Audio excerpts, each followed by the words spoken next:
Hi, I'm Gia from Cauer Violins, where we've been orchestrating your string instrument needs for over 40 years.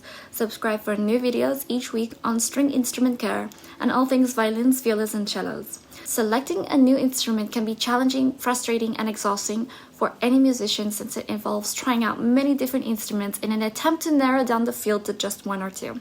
Here's everything you need to know about selecting an instrument. Some people, usually teachers who frequently try out instruments for their students, are often able to select the most suitable instrument or instruments quickly out of dozens or more, all while other musicians sometimes become more exhausted before they get through the first round of trying out instruments. I know. For those who find a tryout session frustrating, here are some tips on how to address this challenge. The key to the beginning stage of successful trying out sessions is judging the sound quality within a limited frequency range. This can be done by comparing a few bars or a scale for notes on one slurred bow on only the two upper or lower strings rather than on all the strings at once. This way, you can judge a large number of instruments within a period of time that your memory can comfortably accommodate. If you do not like the sound on the two strings you play, eliminate that instrument. It does not matter how good the other two strings sound.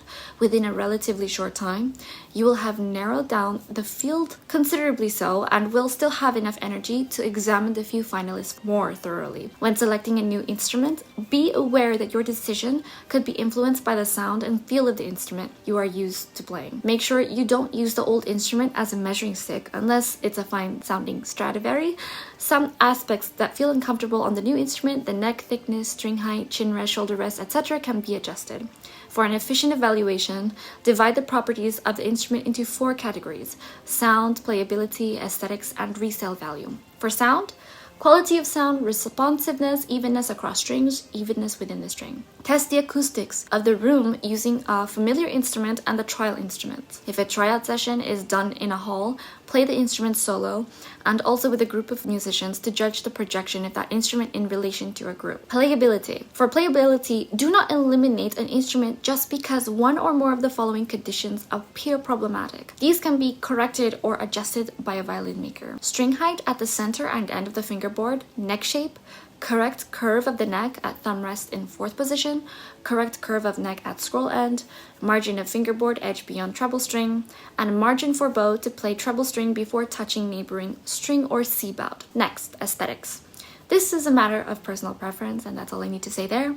And as for resale value, consult with a trusted expert because price of an instrument is not merely determined by its sound quality. You should play and judge all the instruments in your general price range before looking at individual prices. Your violin maker should provide you with an insurance appraisal at the time of purchase, and if one is not provided, ask for it. For more information, check out our post on insurance. For further suggestions, try to avoid the following, which can make a tryout session much more tedious. Attempting to find the right instrument in the first round by considering all aspects simultaneously. Comparing instruments played at one shop with others played at a different shop. Different locations will have different acoustics. Relying on memory when comparing different instruments at separate times. And focusing your technique or playing perfectly in tune instead of concentrating on the sound and tone. Feel free to check out the links below for more resources. And don't forget to visit robacauerviolins.com for more.